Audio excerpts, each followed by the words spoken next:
Metro 2033, Dmitry Glukhovsky, Chapter 5, In Exchange for Cartridges. He didn't really need to pack his stuff since he hadn't unpacked. There'd been no special reason to do so. The only thing he couldn't work out was how to get his machine gun out of the station so it wouldn't be noticed, so it wouldn't attract attention. They were given bulky military 7.62 caliber machine guns with wooden butts.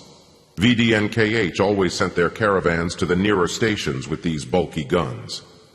Artyom lay there, his head buried in the blanket, not answering Zhenya's puzzled questions. Why was he snoozing here when everything was so great at the feast? Was he sick or something? It was hot and humid in the tent, and it was worse under the covers.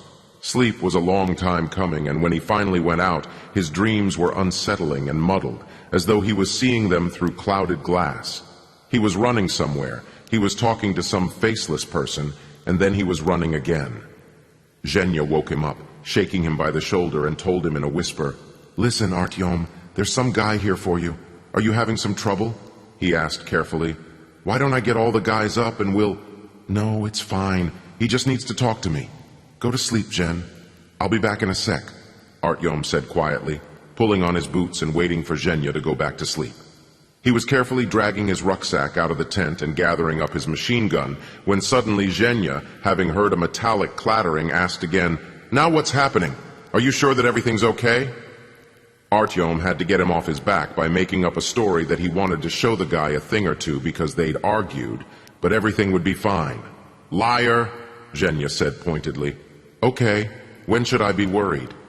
"In a year," Artyom mumbled, hoping that this was inaudible enough, and he moved the tent flap aside and went out onto the platform. "Boy, you're slowing us down," Bourbon said through his teeth. He was dressed as before, only he had a long rucksack on his back. "Fuck you. Are you planning to drag that big lump across every cordon with you?" he asked disgustedly, pointing at the machine gun.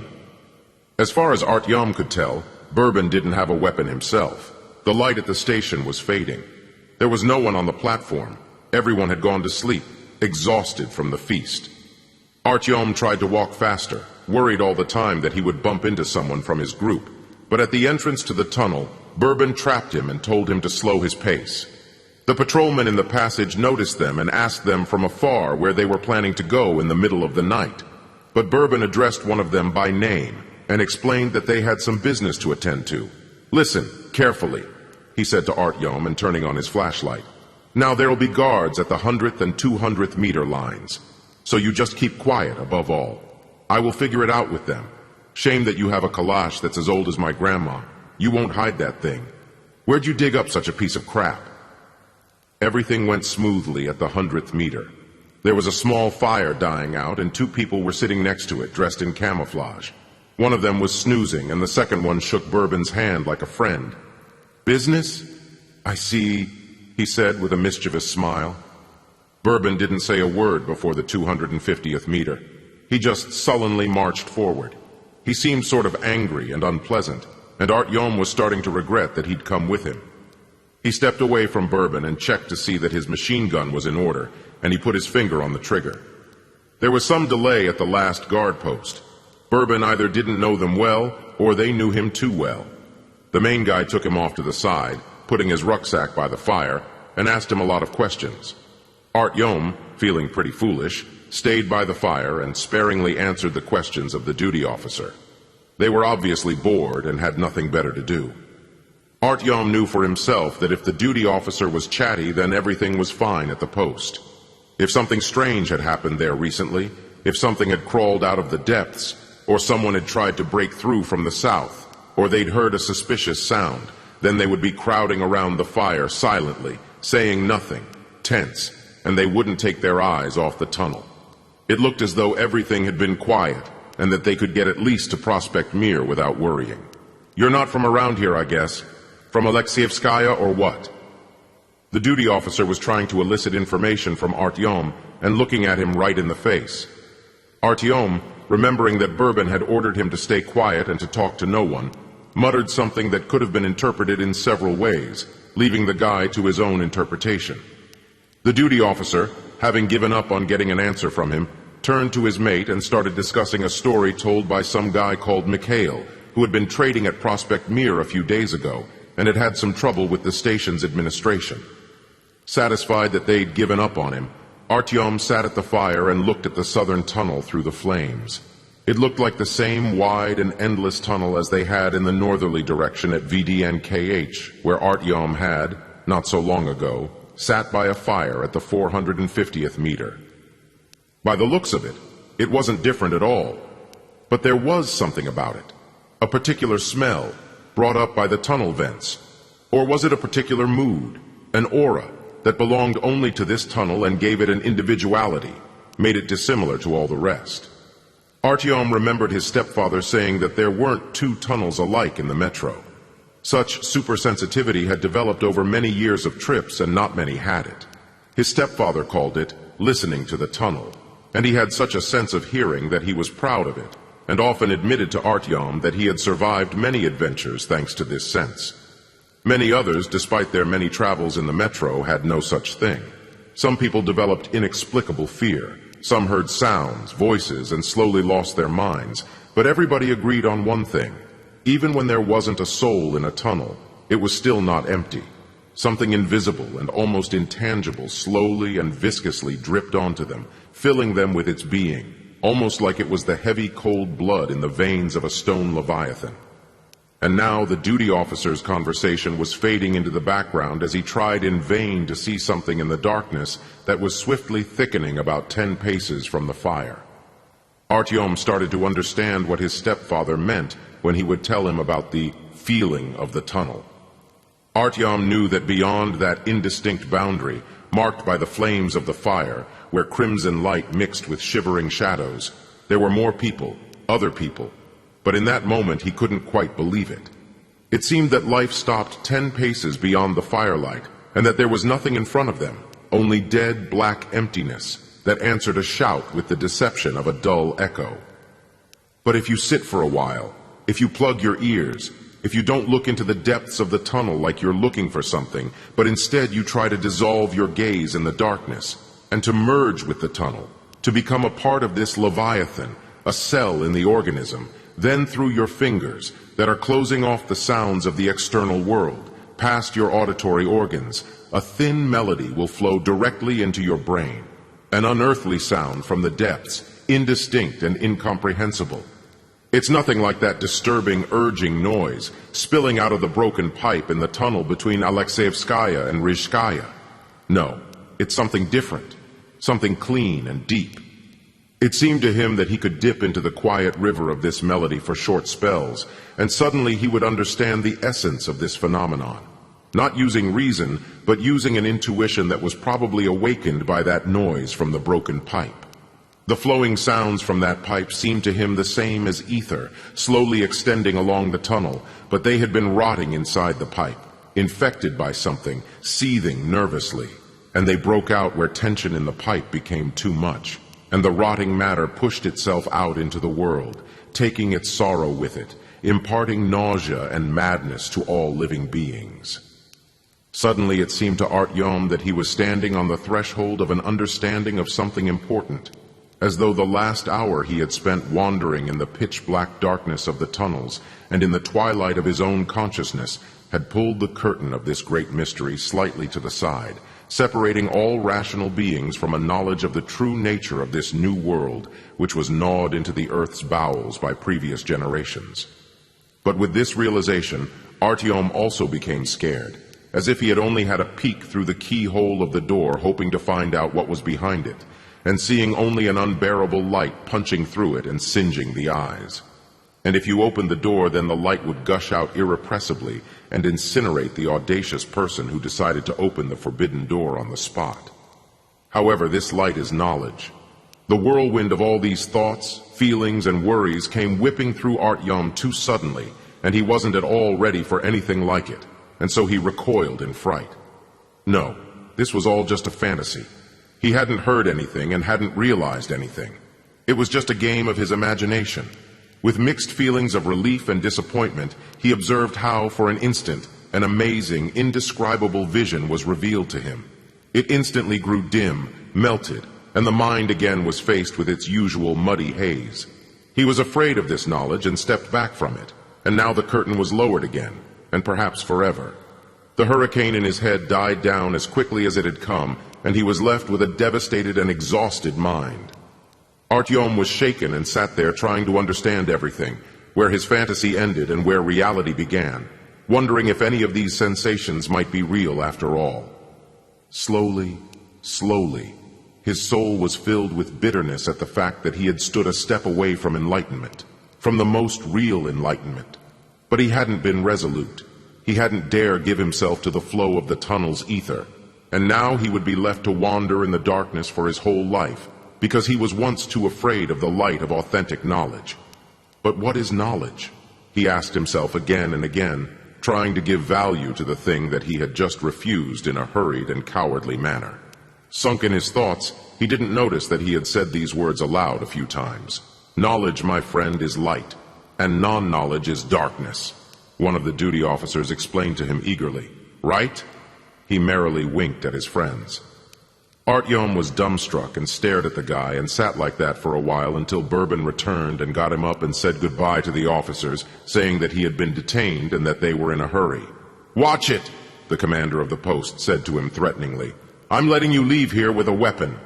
He waved a hand at Artyom's machine gun. "But you won't be coming back through with it.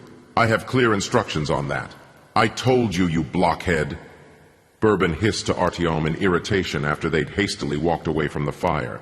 "So you can do what you want on the way back. But you'll get a fight. I don't care. I just knew it. I knew that this would happen. Fuck you." Artyom said nothing, almost not hearing Bourbon chiding him. Instead, he suddenly remembered what his stepfather said that time when he was explaining about the uniqueness of every tunnel, that each one has its own melody and that you can learn to hear it. His stepfather probably wanted simply to express his thought beautifully, but remembering what he felt sitting at the fire moments ago, Artyom thought that he'd heard just such a melody. What he was listening to, really listening to, and hearing, was the melody of the tunnel. However, the memory of what happened quickly faded, and half an hour later Artyom could not be sure that it had all really happened, and that he hadn't imagined it, that it wasn't air blown about by the playing flames. "Okay. You probably didn't do it on purpose. You've just got shit for brains," Bourbon said in conciliation. "If I'm, not very nice to you, I'm sorry. This is stressful work. But okay, seems we got out, so that's good. Now we have to trudge to Prospect Mir without being stopped. There we can, relax. If everything is quiet, then it won't take much time. But beyond that, there's a problem. So it's okay that we're just walking along like this? I mean that when we go in a caravan from VDNKH, if there's any less than 3 people, then we don't leave. You need a rear guard. And basically," Artyom said, looking behind himself. "Well, there are pluses, of course, to going in caravan with a rear guard and all that," Bourbon started to explain.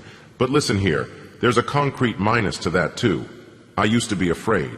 And forget 3 people, we used to not go anywhere without at least 5 people. You think it helped? Doesn't help in the least. Once we were moving a cargo, and so we had protection. 2 in front, 3 in the middle, and a rear guard. Everything as it should be. We were going from Tretyakovskaya to, what's it called? Used to be called Marxistskaya. The tunnel was okay, but something about it I didn't like straight away. A certain decaying, and there was a fog. You couldn't see for shit, not 5 paces ahead, and the flashlights didn't help much. But we decided to tie a rope to the rear guard's belt, drawn from the belt of one of the guys in the middle, and up to the commander at the head of the group, so no one would get lost in the fog. And we're moving at an easy pace, and everything's normal, quiet. There was no need to rush. We hadn't encountered anyone yet, touch wood. And we have about 40 minutes to go. Though we did it faster than that in the end." His words twisted, and he went silent for a little while. Somewhere in the middle, this guy Tolyan asks the rear guard something, but the guy doesn't answer. Tolyan waited and asked again. Nothing. Tolyan then pulls on the rope and the end of it appears. It's been bitten right through. Really. Bitten through, and there's even some wet gunk on the end of it. And the guy is nowhere to be seen. And they didn't hear a thing. Nothing at all. And I was walking with Tolyan myself. He showed me the end of the rope and my knees quaked. Of course we shouted back at him for the sake of it, but didn't hear anything. There wasn't anyone there to answer. So we exchanged glances and went forward so that we were at Marxistskaya in no time. Maybe the guy was playing a joke, Artyom asked hopefully. A joke, maybe, but he hasn't been seen since. So there's one thing I've understood. If it's your time, and no guard's going to help you. Only you go a little slower. And I go everywhere in a twosome, with a partner if you like, except in one tunnel, from Sukharevskaya to Turgenevskaya, which is a particular situation. If something happens, then they'll drag you out, and quickly. Get it? Got it. So, they'll let us into Prospect Mir? I still have this thing. Artyom pointed to his machine gun. They'll let us onto the radial. But to the ring, definitely not. They wouldn't let you in anyway, and with that cannon you don't have a hope. But we don't need to get in there. We don't need to hang around there for much time anyway. We'll just make a stop and then go on. Have you ever been to Prospect Mir? Only when I was little, but otherwise not, Artyom admitted. Well, why don't I get you up to speed then? Basically, there aren't any guard posts there. They don't need them. There's a market there and no one lives there, so everything is fine. But there's a passage there to the ring, which means to the Hansa, a radial station which doesn't belong to anyone, but the Hansa soldiers patrol it, to keep order. Therefore you have to behave yourself, got it? Or else they'll send you to hell, and they'll deny you access to all their stations. So when we get there, you crawl onto the platform and sit quietly.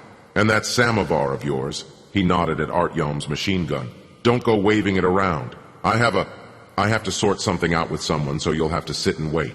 We'll go to Prospect. We'll have a talk about how to get through that damn passage to Sukharevskaya. Bourbon went silent again, and Artyom was left to himself. The tunnel wasn't too bad here. The ground was a little damp, and there was a dark, thin stream following the rails, headed in the same direction as they were. But after a while, there was a quiet rustle and squeaking sound which sounded to Artyom like a nail scratching along glass, and it made him wince in aversion. The little beasts weren't visible yet, but their presence could already be felt. Rats! Artyom spat out the vile word, feeling a chill pass along his skin. They still visited his nightmares, although his memories of that terrible dark moment when his mother and their entire station were drowned in a flood of rats were almost erased from his memory. Were they actually erased? No, they had just gone deeper, like a needle that wasn't pulled out but gets stuck in the body. It travels around, having been pushed in by an insufficiently trained doctor. At first it will hide and stay still, but after a time an unknown force will set it in motion, and it will make its pernicious way through the arteries, the nerve ganglions, ripping up vital organs and dooming its carrier to intolerable torment. The memory of that time, of the blind fury and insatiable cruelty of those beasts, of the experiences of horror that the steel needle left deep in his subconscious, only came to disturb Artyom at night. And the mere sight of them, even the vague smell of them, created a sort of electrical discharge in him, forcing his body to shudder in reflex. For Artyom and for his stepfather, and maybe for the other 4 who escaped with them on the trolley that day, rats were something much more frightening and loathsome than for the other inhabitants of the metro. There were almost no rats at VDNKH. There were traps everywhere, and poison had been spread around, so Artyom had become unused to them. But they swarmed through the rest of the metro, and he'd forgotten about that, or rather avoided thinking about it when he had taken the decision to go on this journey. "What's up, boy? You afraid of rats?" Bourbon inquired maliciously. "Don't like them? You're painfully spoiled, but get used to it. They're everywhere." "But that's okay. It's good even.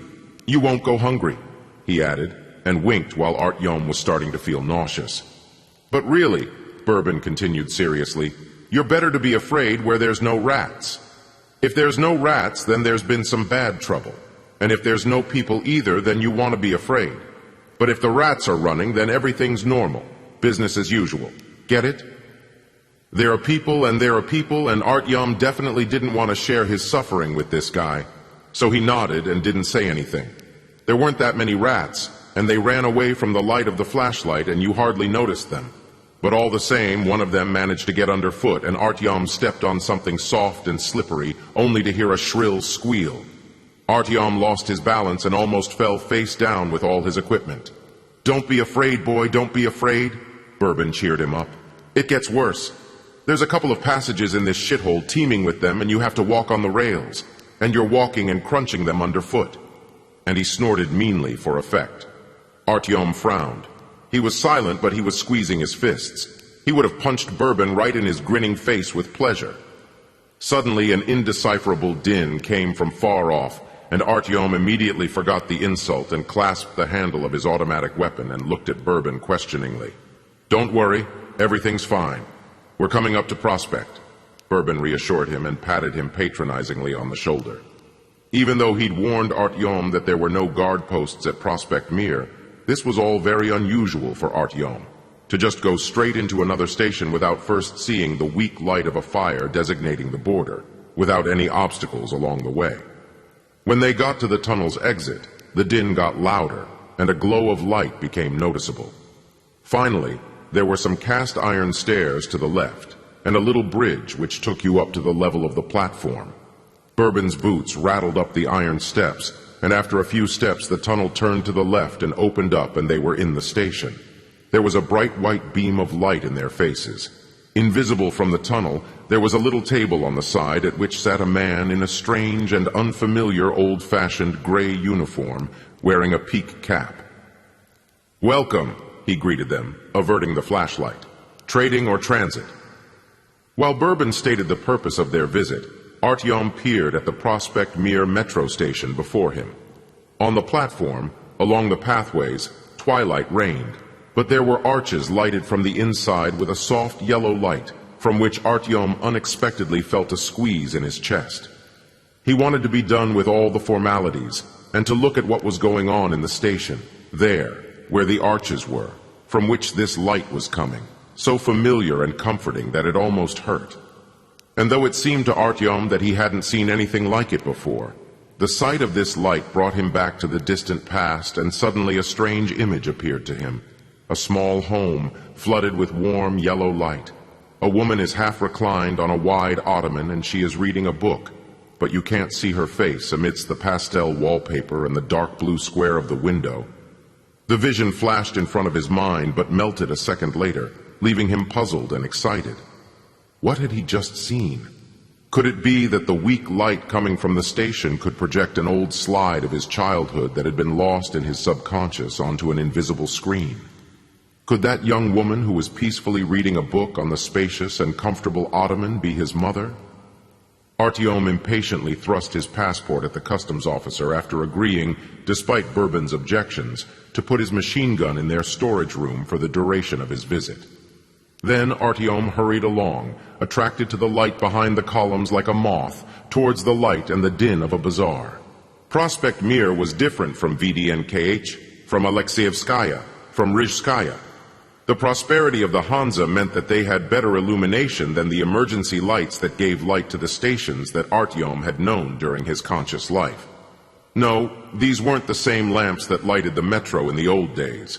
They were weak, glowing lights which hung overhead every 20 feet, drawn along a wire that went across the whole station. But for Artyom, who was used to the cloudy red emergency glow, to the unreliable light of fires, to the weak radiance from tiny pocket flashlights illuminating the inside of tents, the light at this station was totally strange. It was the same light that lit his early childhood, as far back as the time when life was at the surface, and he was charmed to be reminded of something that had long ago ceased to exist for him. So, arriving at the lighted part of the station, Artyom didn't rush into the rows of traders like the others, but leant his back against a column and, partly covering his eyes with his hand, he stood and looked at the lamps, again and again, until there was a sharp pain in his eyes. "You what? Gone crazy or something? Why are you staring at them so hard? You want to lose your eyes. You'll be as blind as a puppy, and what'll I do with you?" Bourbon's voice resounded in Artyom's ears. "You've already gone and given them your balalaika, so you might as well go and have a look around, at what the lamps are trying to show you." Artyom cast a hostile look over at Bourbon, but he obeyed him anyway. There weren't all that many people at the station, but they spoke so loudly, trading, beckoning, demanding, trying to out-yell each other, that it became clear why it was all so audible from afar, from the approach to the tunnel. On both tracks there were scraps of train structures, and some wagons were converted for habitation. 2 rows of trays were arranged along the platform that displayed various utensils, some in orderly piles, others in sloppy heaps. On one side of the station there was an iron curtain which stood in the place where there was once an exit to the surface, and on the opposite side there was a line of gray bags which clearly demarcated a line of firing positions. An unnaturally white banner hung from this ceiling on which was painted a brown circle, the symbol of the ring. Beyond the firing line were 4 escalators, which led to the ring circuit, and that's where the territory of the powerful Hansa began, which was closed to foreigners. The frontier guards beyond the fences were dressed in waterproof overalls with the usual camouflage, but for some reason they were gray in color. "Why do they have gray camouflage?" Artyom asked Bourbon. "They're fat animals, that's why," he answered contemptuously. You go ahead and look around while I do a little trading here." There was nothing of particular interest to Artyom. There was tea, sticks of sausage, storage batteries for lamps, jackets and raincoats made from pigskin, some tattered books, most of which were pornography, half-liter bottles of a suspicious-looking substance with the inscription "Home Brew" written on crooked labels. And there really wasn't one trader selling weed which you used to be able to get hold of anywhere. Even the gaunt little man with the blue nose and watery eyes who was selling the dubious home brew told Artyom to get lost when he asked if he had a little stuff. There was a trader selling firewood, knotty logs and branches that some stalker had brought down from the surface. It was said to burn for a long time and produce little smoke. Here you paid for things in dimly gleaming Kalashnikov cartridges. 100 grams of tea was 5 cartridges. A stick of sausage was 15 cartridges. A bottle of homebrew was 20. They fondly called them little bullets. "Listen, man, look at this. What a cool jacket. It's cheap, just 30 little bullets, and it's yours. Okay, 25, and you'll take it now?" Looking at the neatly arranged rows of little bullets on the counters, Artyom recollected the words of his stepfather. "I once read that Kalashnikov was proud of his invention, that his automatic weapon was the most popular gun in the world. They say that he was particularly happy that thanks to his device the borders of his homeland were kept safe. I don't know. If I had invented that thing, I think I would have gone mad. To think that most murders have been committed with the help of your device, that's even scarier than being the inventor of the guillotine. 1 cartridge, 1 death, someone's life removed. 100 grams of tea cost 5 human lives. A length of sausage? Very cheap, if you please. Just 15 lives. A quality leather jacket on sale today is just 25, so you're saving 5 lives. The daily exchange at this market was equal in lives to the entire population of the metro. Well, so did you find anything for yourself?" Bourbon came up and asked. "Nothing interesting here for me." Artyom brushed the question away. "Aha, you're right, it's full of garbage. But boy, this little station used to be the one place in this stinking metro station where you could find everything you want. You go there and they're all vying with one another. Weapons, narcotics, girls, fake documents." Bourbon sighed dreamily. "But these cretins," he nodded at the Hansa flag, "have made this into a nursery school. You can't do this. You can't do that. Okay, let's go and get your hoe. We need to keep going." After getting Artyom's machine gun, they took a seat on the stone bench before entering the southern tunnel. It was murky there, and Bourbon had picked this spot especially in order to get their eyes used to the weaker light. "Basically, this is the deal. I can't vouch for myself. I've never done this, and so I don't know what I'm doing and if we'll run into trouble. Touch wood, of course, but even so, if we run into something, well, if I start sniveling or go deaf, then that should be okay. As far as I heard, everybody goes crazy in their own way. Our boys didn't make it back to Prospect. I think that they didn't get far, and we might bump into them today. So you, get ready for that, because you're a little soft after all. And if I start to see red, I'll shut you up. That's the problem, you see? I don't know what to do." "Well, okay." Bourbon finally felt resolved after his hesitations. "Boy, you're all right, I guess, and you won't shoot a guy in the back. I'm going to give you my gun while we go through this passage. Watch it," he warned, looking Artyom tenaciously in the eyes. "And don't be funny. I have a limited sense of humor." He shook some rags out of his rucksack and then carefully pulled out a machine gun that was wrapped in plastic packaging. It was also a Kalashnikov, but it was cut off like the ones held by the Hansa border guards, with a hinged butt and a short socket instead of the long one that Artyom had. Bourbon took the magazine out of it and put it back in his rucksack, throwing the rags in after it. Hold this. He gave Artyom the weapon. And don't pack it away. It might prove useful, though the passage looks quiet. And Bourbon didn't finish his sentence, but jumped onto the pathway. Okay, let's go. The sooner you go, the sooner you get there. It was frightening. When they went from VDNKH to Rizhskaya, Artyom knew that anything could happen. But at least people went back and forth along those tunnels every day. And he knew that there was an inhabited station ahead of them where they were expected. It was just as unpleasant as it always was for anyone leaving a lighted and peaceful place. Even when they were headed for Prospect Mir from Rizhskaya, despite his doubts, he could amuse himself with the thought that ahead of him lay a Hansa station, that there was somewhere to go where he could relax in safety. But it was terrifying here. The tunnel that lay before them was totally black, and an unusual, total, absolute darkness reigned. It was so thick you could almost touch it. As porous as a sponge, it greedily swallowed the rays of their flashlight, which was hardly sufficient to illuminate even a foot ahead. Straining to the limits of his hearing, Artyom attempted to distinguish the smallest germ of that strange and painful noise, but it was in vain. Sounds probably had as hard a time getting through this darkness as light did. Even the bold crashing of Bourbon's boots sounded limp and mute in this tunnel. On the right wall, suddenly there was a gap. The flashlight beam sank into a black spot, and Artyom didn't immediately understand that it was simply a side passage which exited sideways from the main tunnel. He looked at Bourbon questioningly. "Don't be scared. There was a transfer passage here," he explained, so that trains could get directly onto the ring without transferring at other stations. But the Hansa filled it in. They're not fools. They wouldn't leave an open tunnel pointing straight at them. After that, they walked in silence for quite a long time, but the silence was getting more and more oppressive, and finally Artyom couldn't bear it. "Listen, Bourbon," he said, trying to disperse any hallucinations.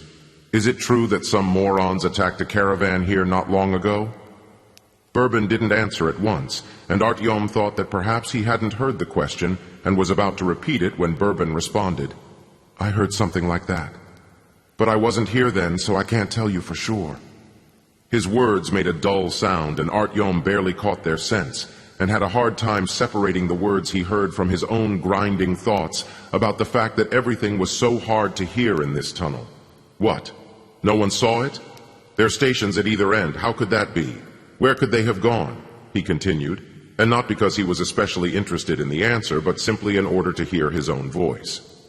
Several minutes went by before Bourbon replied at last, but this time Artyom hadn't wanted to rush him, because there was an echo of the words he had just said resounding in his head, and he was too busy listening to them. "They say that somewhere here there's a kind of hatch. It's covered over. It's not really visible. Well, how likely is it anyway that you'd see something in this darkness?" Bourbon added with a sort of unnatural irritation in his voice.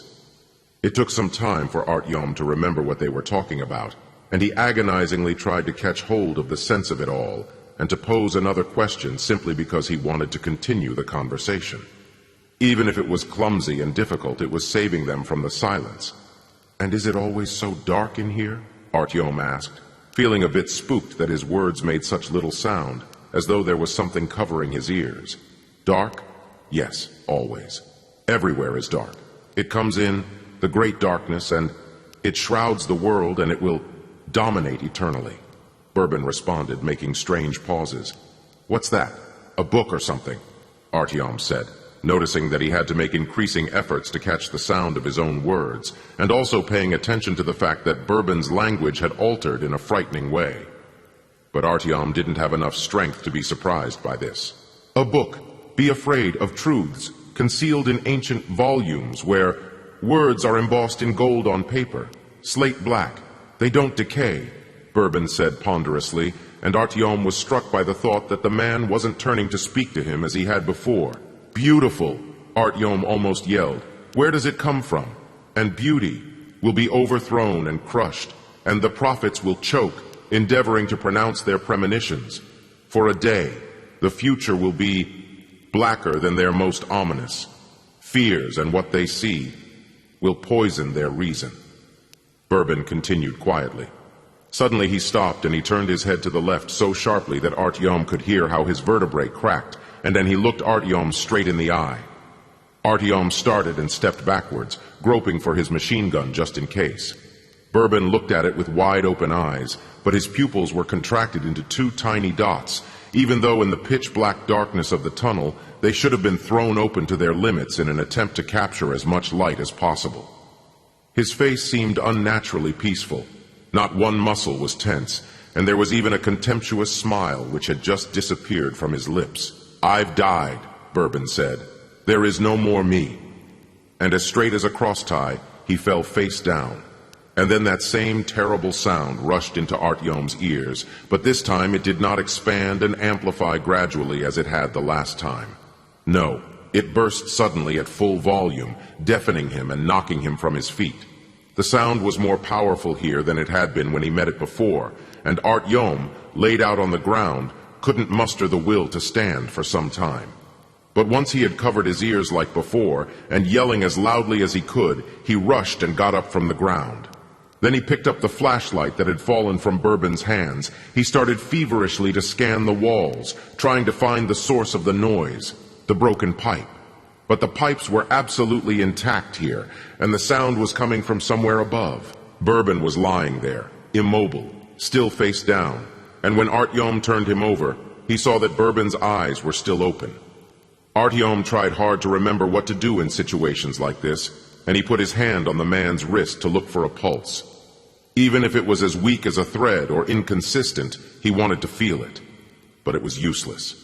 Then he grabbed Bourbon by the hands, and pouring with sweat, he dragged his ever heavier body forward, straight out of this place. It was fiendishly hard, and made even more so because he had forgotten to remove his companion's rucksack. After a few dozen steps, Artyom suddenly stumbled on something soft, and his nose was struck by a sickening and slightly sweet smell. He immediately remembered the words, "We might bump into them," and he redoubled his efforts, trying not to look underfoot, passing bodies stretched out on the rails. He pulled and pulled Bourbon along. Bourbon's head hung lifelessly, and his hands were growing cold and slipping out of Artyom's sweaty hands, but he didn't acknowledge it. He didn't want to acknowledge it. He had to get Bourbon out of there, and he had promised him. They had an agreement. The noise gradually began to die down and suddenly disappeared.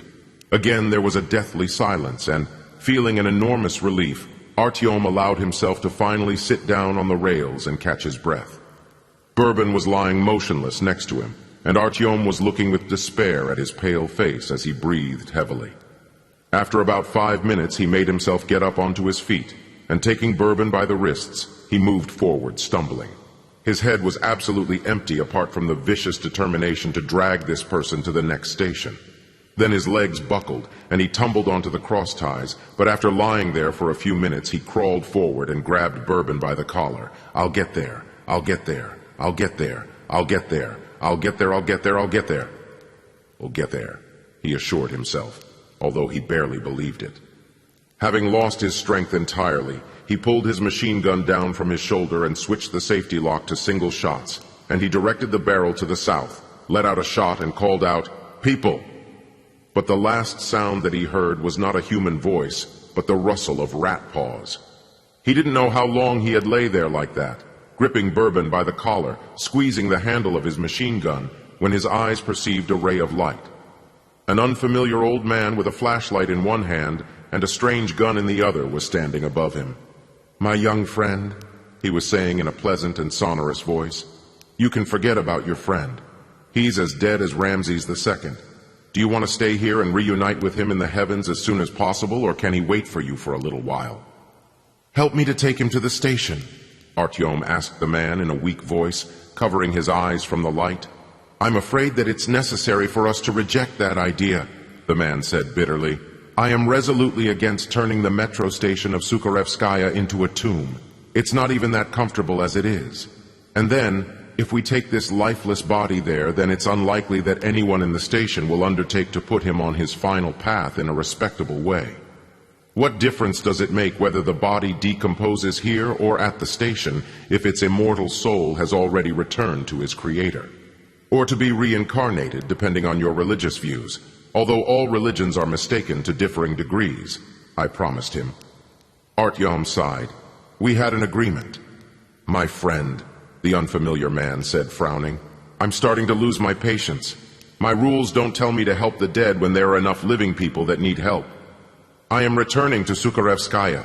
I'm getting rheumatism from spending a long time in this tunnel. If you want to see your companion as soon as possible, I advise you to stay here. The rats and the other lovely creatures will help you with that. And if you are concerned about the legal aspect of the question, then the contract is considered terminated if there is no objection from the other party. But I can't just leave him here. Artyom quietly tried to convince his rescuer. This was a living being. Leave him to the rats? This, by the looks of it, was indeed a living person, the man responded, inspecting the body skeptically. But now it is definitely a dead person, and that isn't the same thing. Okay, if you want, we can return here and you can make a cremation bonfire or whatever it is that you do in such circumstances. Now get up, he ordered, and Artyom got to his feet reluctantly. Despite his protests, the stranger decisively pulled the rucksack off Bourbon's back and threw it over his shoulder, and supporting Artyom, he quickly walked forward. At first, Artyom had a hard time walking, but it was as if with each step the old man was giving Artyom injections of his ebullient energy. The pain in his feet subsided, and his rational mind returned gradually. He was looking intently into the face of his rescuer.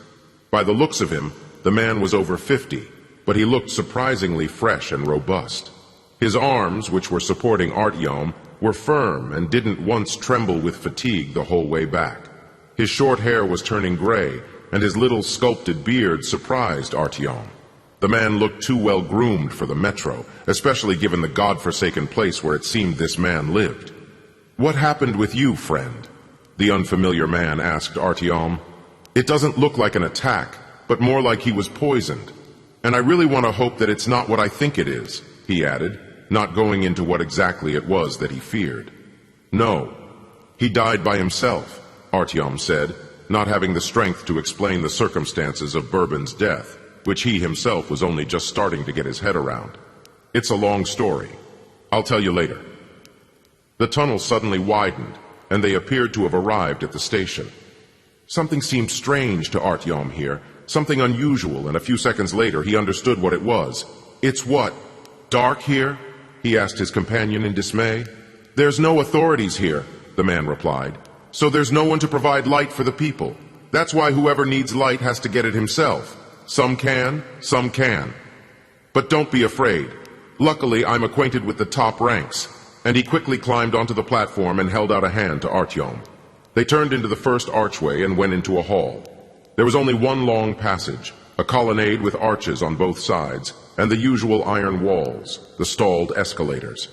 Barely lighted by weak little fires, and most of it plunged in darkness, Sukharevskaya was an oppressive vision, and very sad. Crowds of people swarmed around the fires, some were sleeping on the floor, and strange half-bent figures in rags wandered from fire to fire. They were all clustered in the middle of the hall as far from the tunnels as they could be.